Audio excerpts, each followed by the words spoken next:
पहचानी। उत्तराखंड मुक्त विश्वविद्यालय आपके लिए लेकर आया है 91.2 एफएम पर बदलते शहर की धड़कन हेलो हल्द्वानी। दोस्तों, हेलो हल्द्वानी एक सामुदायिक रेडियो है और इसे 91.2 मेगाहर्ट्ज की फ्रीक्वेंसी पर आपके लिए उत्तराखंड मुक्त विश्वविद्यालय लेकर आता है। इस रेडियो पर हम समुदाय के लिए कई तरह की जानकारियां लेकर आते हैं अलग अलग कार्यक्रमों के माध्यम से। तो वहीं विश्वविद्यालय से जुड़े हुए शिक्षार्थियों के लिए भी हम कई तरह की जानकारियां यहाँ पर लेकर आते हैं और साथ ही विश्वविद्यालय से जुड़े हुए शिक्षार्थियों के अपने अनुभव भी हम यहाँ पर लेकर आते हैं कार्यक्रम स्टूडेंट्स कॉर्नर में।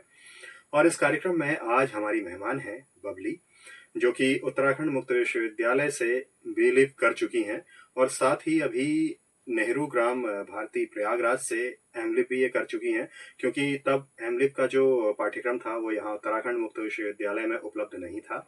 और वैसे बबली रहने वाली हैं रुद्रपुर की और इन्होंने यहाँ मॉडल स्टडी सेंटर हल्द्वानी से बीलिव का कोर्स किया है।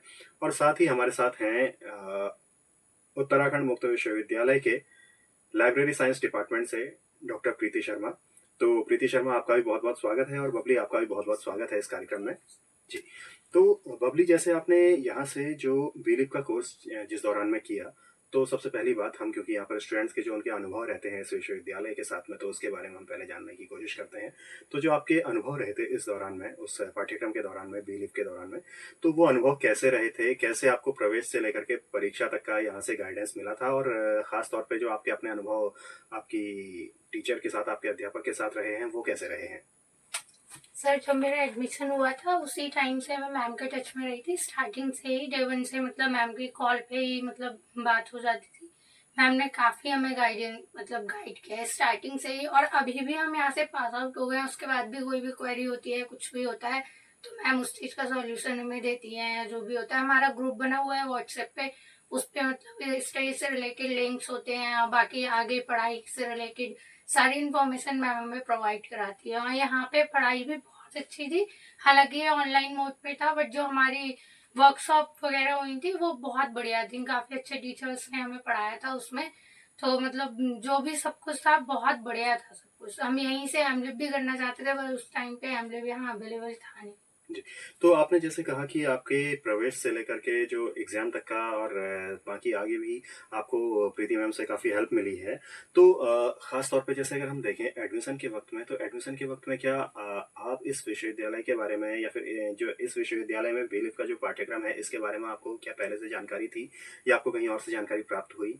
सर, इसके बारे में मुझे पहले से जानकारी नहीं थी। मेरे मामा जी हैं, उन्होंने मतलब मुझे बताया था कि यहाँ से ऑनलाइन मोड पे आप कर सकती हो, तो उन्होंने मुझे बताया था। मैंने एडमिशन भी अपना ऑनलाइन मोड पे ही किया था। उसके बाद मैं मैम के टच में आई थी। ओके। तो जैसे आपने कहा कि उसके बाद मैम के टच में आई और वर्कशॉप्स वगैरह के जो आपके एक्सपीरियंसेस रहे वो काफ़ी बेहतरीन रहे। तो वर्कशॉप्स के दौरान में जो आपने यहाँ पर सीखा या फिर जो आपकी वर्कशॉप्स रही वो कैसी रही? ऑनलाइन रही, ऑफलाइन रही या फिर दोनों मोड्स में रही? और साथ ही कौन-कौन से टीचर्स आपके साथ जुड़े रहे या किन-किन से आपने सीखा उस दौरान में? सर, वर्कशॉप हमारी सारी ऑनलाइन मोड पे ही हुई थी। शायद उस टाइम कोविड का ऐसा कुछ था, उस वजह से मतलब सारी ऑनलाइन मोड पे ही हुई थी। और हमें मतलब अलग अलग टीचर्स ने पढ़ाया था। पन्नागर यूनिवर्सिटी के एक प्रोफेसर थे, उन्होंने भी पढ़ाया था। सारे प्रोफेसर बहुत बढ़िया थे। सबने मतलब 10 डेज की 4 टाइम्स में मतलब हुई थी हमारी। तो मतलब एक सेमेस्टर में 2 बार होती थी 10 डेज की। बट मतलब वो इतना अच्छा था कि मतलब हमारा पूरा कोर्स का जो भी प्रैक्टिकल से रिलेटेड सब कुछ था वो उन 10 डेज में ही कवर हो गया था। और सबसे सही चीज मतलब जो चीज हमें 6 मंथ में सिखाई जाती थी वो 10 डेज में ही टीचर्स ने इतने अच्छे से पढ़ाई थी कि हमें मतलब अच्छे से समझ आई थी। मार्क्स भी अच्छे आए हैं, मतलब प्रॉपर चीजें उन्होंने समझाई थी। जी। तो जैसे इसके बाद आपकी अगर बात करते हैं एग्ज़ामिनेशंस की, तो एग्ज़ामिनेशंस की तैयारी जो आपकी रही वो कैसे रही? और किस तरीके से, क्या आपको यहाँ से बुक्स मिली थी और मिली थी तो किस वक़्त में आपको मिल पाई थी बुक्स? और एग्ज़ाम्स की तैयारी आपकी कैसी रही और कैसे आपने एग्ज़ाम्स दिए थे उस टाइम पर? क्योंकि शायद एग्ज़ाम शायद ऑनलाइन थे या ऑफ़लाइन थे? इस बारे में भी आप हमारे लिसनर्स को बताइए। सर, बुक्स तो यही मतलब कॉलेज से ही हमने स्टडी सेंटर से ही कलेक्ट की थी। और बाकी एग्जाम्स हमारे ऑफलाइन मोड में हुए थे सर। ओके। तो क्या रहा था एग्ज़ाम्स के बाद जो आगे परिणाम रहा? और साथ ही जो आपको यहाँ से जब आपने अपनी मार्कशीट्स ली और डिग्री जब यहाँ पर से आपने ली, तो क्या ईज़िली आपको मिल गए थे और या उसके लिए आपने अप्लाई कैसे किया था? सर, डिग्री के लिए ऑनलाइन अप्लाई कर रखा है और मार्कशीट मैंने अभी अभी ली है सर यहाँ से। और बहुत इजीली मिल गई है, मुझे ज़्यादा टाइम नहीं लगा। सर के पास मैं गई थी सेंटर में, तो उन्होंने कुछ फॉर्मेलिटीज़ कराई थी और फिर उन्होंने मुझे मार्क्स जी। प्रोवाइड किया। तो जैसे आपने कहा कि मैम के साथ अभी भी आपके संपर्क हैं, आप यस सर। मैम से अभी भी संपर्क में बनी हुई हैं। तो क्या ख़ास बातें आप लोगों की रहती हैं? क्या ख़ास आगे फ्यूचर के लिए भी क्या आपको गाइडेंस मिलती है और किस तरीके से मिलती है? सर ऑफ कोर्स मिलती है। अभी भी मैं मैम के पास आई थी, तो मैम ने मुझे मतलब नेट जेआरएफ के लिए मतलब मैम मुझसे कह रही थी कि कोई भी अगर आपको कंटेंट चाहिए हो या कुछ भी उससे रिलेटेड हो, तो वो मैम मुझे प्रोवाइड कराएंगी, मतलब पूरा गाइडेंस देंगी मुझे। उसी के लिए मैम कह रही थी कि तुम अच्छी हो पढ़ने में, मार्क्स भी अच्छे आए हैं, तो आगे मतलब करना चाहिए। तो नेट जेआरएफ के लिए मैम मुझे मतलब प्रोत्साहित करना चाहिए। जी। तो प्रीति मैम, जैसे आपका जो अपना पढ़ाने का तरीका है या फिर बच्चों के साथ जो जुड़ के रहने का तरीका है, ये अपने आप में आपके सभी स्टूडेंट्स लगभग इस बात की तारीफ़ आपकी हमेशा करते आए हैं। तो जैसे आपका जो अपने स्टूडेंट्स के साथ अटैचमेंट रहता है, इवन अपना कोर्स कंप्लीट करने के बाद भी, तो वो भी बना रहता है। तो क्या ख़ास बातें आप लोगों की रहती हैं या फिर फ्यूचर के लिए आप किस तरीके से गाइड करती हैं? और साथ ही आप किस तरीके से जो जिस दौरान में स्टूडेंट्स का जो कोर्स रहता है, उस टाइम पर भी आप किस तरीके से गाइड करती हैं स्टूडेंट को? ओके, मैं स्टार्टिंग से बताना चाहूँगी। जैसे कि जब एडमिशन का प्रोसेस स्टार्ट होता है, तब से लेकर हमारे एग्ज़ामिनेशन के बाद भी हम लोग जुड़े रहते हैं। तो जब स्टार्टिंग में बच्चों के क्वेरीज़ आते हैं कि कैसे एडमिशन लेना है, कहाँ-कहाँ दिक्कतें आ रही, उसके बाद हम सारी समस्याओं को उनको फ़ोन के माध्यम से या अगर जो भी सपोर्टिंग अथॉरिटीज़ होती हैं, उनके थ्रू हम लोग उनको सॉल्व करने की कोशिश करते हैं। इसके अलावा जब हमारा कंप्लीट हो जाता है एडमिशन प्रोसीजर, इसके बाद क्या होता है कि हम लोग एक व्हाट्सएप ग्रुप क्रिएट करते हैं। उसमें सभी बच्चों को ऐड करते हैं और इनिशियल फेज़ पे जितने भी हमारे एसएलएम हैं, उनकी कॉपी हो गई, आपके ये वीडियो लेक्चर हो गए, ऑडियो लेक्चर्स हो गए और आपके प्रीवियस एग्ज़ामिनेशन पेपर हो गए, अपने सेल्फ के नोट्स जो कि हमने तैयार करे होते हैं, वो भी बच्चों को शेयर करते हैं ताकि वो हेल्प कर सके उनके पढ़ाई में। और इसके अलावा जो भी हम लोग एक इंटर्नशिप प्रोग्राम करते हैं, जिससे कि जो बच्चे हमारे फिजिकली मोड पर नहीं आ सके हैं उस कोर्स के बारे में जानकारी प्राप्त करने के लिए, उनको हम एक साथ बैठकर ये बता सकें कि इस कोर्स में होता क्या है, इस कोर्स में कितने असाइनमेंट है, कितनी थ्योरी है, कितनी एग्जामिनेशन है और आपको कौन कौन सी चीज़ें आपके लिए इम्पोर्टेंस है, तो वो सारी चीज़ें बताते हैं। इसके बाद वर्कशॉप्स वगैरह होती हैं और बाकी सारी चीज़ें हम लोग जितने भी लिंक्स होते हैं जूम मीटिंग के, हम लोग क्लासेस भी करवाते हैं। जो टॉपिक्स हमारे वीडियो लेक्चर्स, ऑडियो लेक्चर से कवर नहीं हो पाए हैं, उनको हम क्लासेस के माध्यम से कवर करवाने की कोशिश करते हैं। और वो जूम मीटिंग जो हमारा यहाँ पे आईसीटी सेल है, तो वो हमें जूम मीटिंग प्रोवाइड कराता है, उसका पासवर्ड और आईडी, और हम उनकी लिंक्स बनाकर बच्चों को शेयर करते हैं। बाकायदा क्लासेस का शेड्यूल वेबसाइट पे अपलोड होता है और उन सारे लिंक्स को हम व्हाट्सएप ग्रुप में शेयर करते हैं। इसके अलावा मेल के माध्यम से बच्चों को शेयर करते हैं और इन क्लासेस के दौरान वो बहुत हेल्पफुल सेशन रहता है मेरे ख्याल से, क्योंकि हमारे जो वीडियो लेक्चर्स हैं उनमें हम बच्चे मतलब क्वेश्चंस को नहीं पूछ सकते और उसमें काउंसलिंग भी हो जाती है। साथ साथ उस टॉपिक से रिलेटेड जो भी क्वेश्चंस होते हैं, उसी समय बच्चे पूछ के अपने डाउट्स क्लियर कर सकते हैं। सबसे अच्छा मुझे ये सेशन लगता है और बहुत हेल्पफुल सेशन रहता है वो। और इसके अलावा बच्चे जब एग्जामिनेशन में कोई टॉपिक अगर नहीं कवर हो पाया है, एग्जामिनेशन के दौरान की बात करूं कि मैम एडमिट कार्ड नहीं डाउनलोड है, समथिंग इस तरह के इशूज आते हैं समटाइम्स, तो बच्चे कॉल करते हैं या फिर जो भी, तो हम उन्हें बताते हैं कि आप इधर जाइए। वैसे तो वेबसाइट पे सारी चीज़ें अवेलेबल हैं, बट कभी कभी बच्चे थोड़े से मतलब उसके लिए थोड़ा सा नहीं डालते हैं, लेकिन हम सब बता देते हैं उनको, तो उसके अलावा भी जाकर वहाँ से डाउनलोड कर सकते हैं वो सारी चीज़ें। और सेकेंड सेमेस्टर में एडमिशन लेना हुआ तो सारी चीज़ें हम व्हाट्सएप ग्रुप पे उनको टाइम टू टाइम शेयर करते रहते हैं। और जब बच्चे पास आउट हो जाते हैं, और इवन हम लोग एक अच्छा सा काम करते हैं ये कि जब हमारे बच्चे पास होते हैं फर्स्ट सेमेस्टर में, हम लोग एक मतलब बच्चों के रिजल्ट आउट करते हैं, जिसमें कि जो टॉप टेन बच्चे होते हैं उनका हम लोग उनके लिए क्लैपिंग भी करवाते हैं। और ये इनके से मोटिवेशन भी आता है बच्चों के कि हाँ, हम फर्स्ट सेकंड थर्ड आए हैं, तो थोड़ा मोटिवेशनल की वजह से हम लोग कोशिश करते हैं। और ऐसा नहीं है जो बच्चे थोड़े कम मार्क्स लेके आते हैं, हम उन्हें मोटिवेट भी करते हैं कि आप लोग भी आ सकते हैं, ताकि ये जो ओडीएल का जो हमारा एक गैप है वो कहीं ना कहीं वो भर पाए और हमारे बच्चे अच्छी जगह पर जा सकें।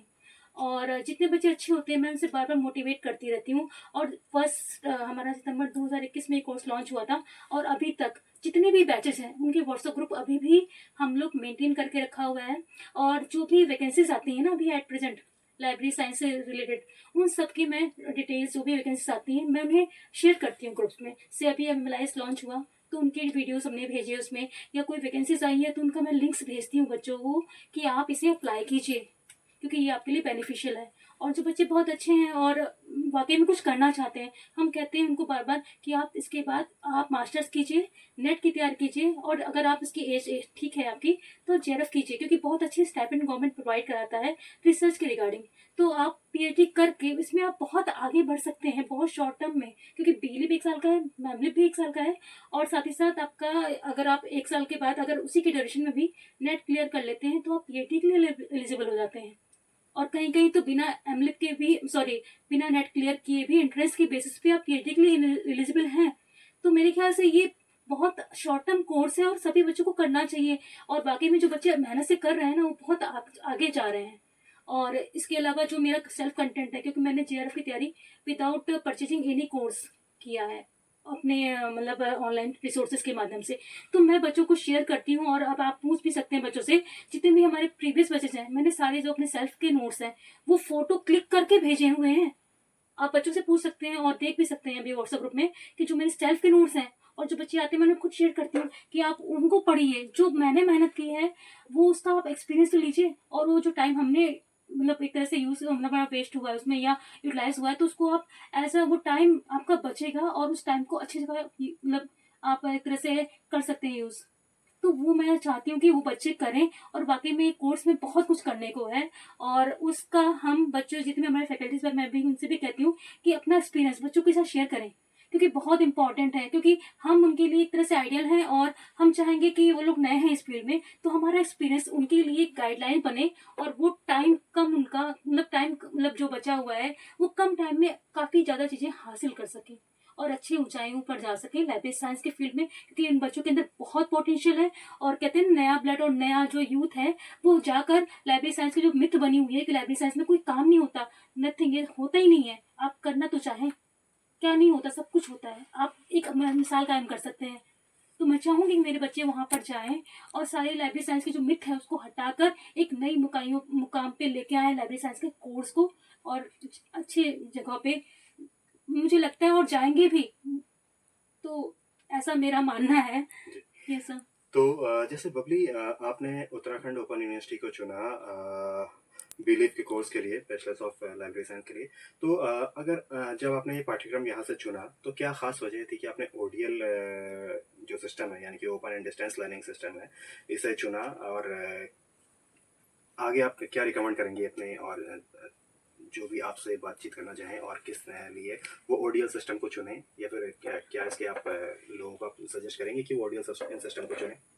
यस सर, मतलब ऑनलाइन सिस्टम मुझे इसलिए भी सही लगता है, मतलब आप घर पे बैठ के प्रॉपर्ली इस चीज को कर सकते हैं। और ऐसा नहीं है कि ऑनलाइन सिस्टम या ऑफलाइन से मुझे तो सर उतना इफेक्ट मतलब नहीं पड़ा था कि मतलब क्लासेस ज्वाइन करके, या वैसे भी मुझे मतलब ऑफलाइन मोड में भी यहाँ से वो सब चीजें प्रोवाइड हुई थी जो मतलब एक ऑफलाइन मोड में मतलब मुझे मिल पाती।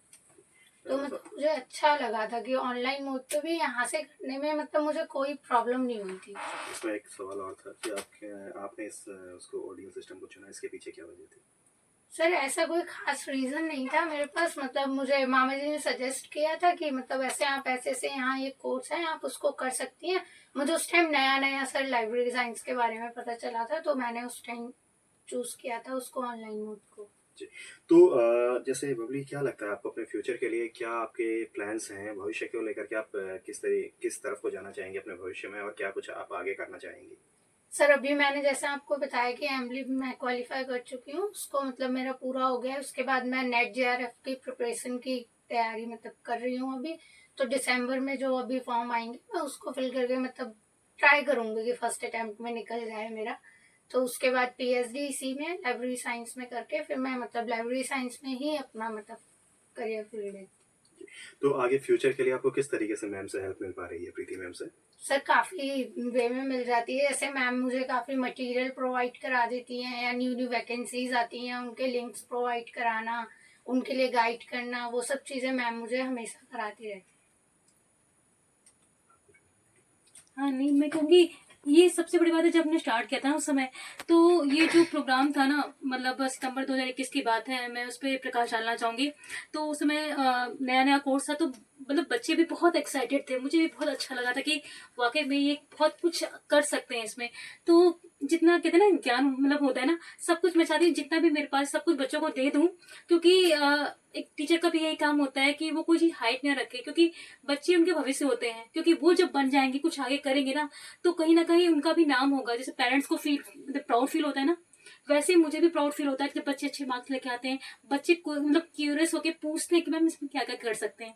तो मुझे लगता है उत्तराखंड ओपन यूनिवर्सिटी को मैं धन्यवाद कहना चाहूंगी कि वो एक बहुत अच्छा पहल है कि उसने एमलिप भी हमारे बच्चों को ने बहुत बार कहा कि मैम एमलिप कब आएगा।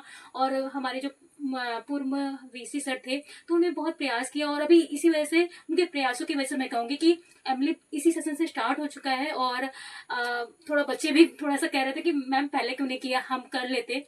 क्योंकि उत्तराखंड में ये जो ओपन यूनिवर्सिटी जो चीजें प्रोवाइड कराती है, मुझे लगता है इतनी अच्छी यूजर गाइडेंस सर्विसेज प्रोवाइड कराती है, वीडियो लेक्चर्स के माध्यम से, ऑडियो लेक्चर्स के माध्यम से, काउंसलिंग के माध्यम से। आईसीटी सेल बहुत सपोर्टिव है कि आपको जूम मीटिंग प्रोवाइड कराता है, एक्सेस प्रोवाइड कराता है, जिससे कि हम बच्चों को ऑनलाइन मोड पे इतना कुछ सिखा देते हैं शायद कि मुझे ये आने की भी जरूरत नहीं पड़ती, क्योंकि बहुत दूर दूर से मतलब हम कह सकते हैं कि इंडिया के हर कोई कोने से बच्चे मतलब जुड़े हुए हैं। ऐसा नहीं है बच्चा एक बिहार का था, है ना, बिहार के बच्चे भी हमारे कोर्स से जुड़े हुए हैं, ऐसा नहीं कि केवल उत्तराखंड के ही हैं। तो ऑल ओवर इंडिया से बहुत अच्छे से दिल्ली से बच्चे जुड़े हुए हैं, जबकि दिल्ली में बहुत सारे गवर्नमेंट इंस्टीट्यूट भी हैं, यूनिवर्सिटीज भी हैं, बट उनको लगता है कि यहाँ पर हम रेगुलर मोड की तरह पढ़ाई कर सकते हैं और साथ ही साथ अपनी जॉब को भी कर सकते हैं। तो बच्चे जुड़ते हैं, और हमारा भी प्रयास रहना चाहिए कि जो भी कमियां हैं, अगर लगता है कि उनको बच्चे बताएं, और हम इसीलिए फीडबैक राउंड होता है हमारा कि हम पूछते भी हैं हर वर्कशॉप के पहले, वर्कशॉप के बाद में फीडबैक भी होता है। हमारे जो फैकल्टीज हम बुलाते हैं, जैसे हमने जयदीप शर्मा सर को बुलाया, प्रोफेसर जयदीप शर्मा सर जो इग्नू से हैं, MS राणा सर जो कि बहुत रिनाउंड प्रोफेसर्स हैं आपके, तो बहुत रिनाउंड प्रोफेसर्स को बुलाते हैं वर्कशॉप के दौरान, तो ताकि बच्चों को हम बेस्ट जो कहते हैं ना नॉलेज प्रोवाइड करा सके, क्योंकि हम लोग बिगनर अपने आप को समझते हैं उस समय पे, लेकिन हाँ बच्चों को चाहते हैं कि बेस्ट से बेस्ट चीजें प्रोवाइड करा सकें। और बच्चे बहुत अच्छे हैं, उनका जो एक क्यूरियस मतलब एक देखते हैं हम ना क्यूरियोसिटी, तो हम भी चाहते हैं कि बच्चों को बेस्ट और चीजें प्रोवाइड कराएं, क्योंकि उनका भी बहुत बड़ा रोल होता है। अगर वो नहीं पूछेंगे तो हम उनको और कैसी चीजें बताएंगे। तो क्योंकि ये लोग बहुत पूछने वाले भी बच्चे, तो हमें अभी भी बच्चों को फर्स्ट सेमेस्टर बच्चे जो टीचर और स्टूडेंट के बीच में जो इंटरेक्शन का अभी भी बना हुआ है फर्स्ट से लेके अभी तक, तो वो बच्चों का भी बहुत बड़ा रोल होता है उसमें। जी।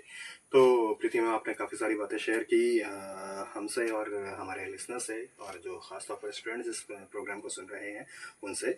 और बबली, इसके अलावा जो कुछ बातें इस प्रोग्राम में रही, इसके अलावा अगर आप कुछ और शेयर करना चाहें, कुछ और आप हमारे लिसनर्स तक कोई जानकारी देना चाहें, या फिर कुछ अपने अनुभव साझा करना चाहें, तो एक बार फिर से आपका स्वागत है।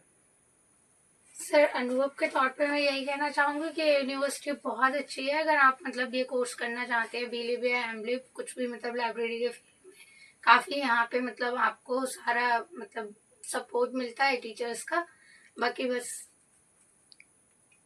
तो दोस्तों, आपने जाना कि किस तरीके से बबली के जो अपने अनुभव रहे हैं इस विश्वविद्यालय के साथ में, उत्तराखंड मुक्त विश्वविद्यालय के साथ में, वो कैसे रहे हैं। और इन अनुभवों के साथ में अब आप भी अपनी राय कायम कर सकते हैं कि आपको किस तरीके से इस विश्वविद्यालय से जुड़ना है, और किस तरीके से आपको आगे इस विश्वविद्यालय में आपके भविष्य के लिए संभावनाएं रहने वाली हैं। तो इसी के साथ मैं अनिल भी चाहूँगा स्टूडेंट्स कॉर्नर के आज के इस अंक से इजाज़त। और बबली और प्रीति शर्मा, आप दोनों का ही बहुत बहुत धन्यवाद हमसे और हमारे लिसनर से ये सारी बातें साझा करने के लिए। और दोस्तों, आपका भी बहुत बहुत धन्यवाद इतनी देर तक इस कार्यक्रम के साथ बने रहने के लिए।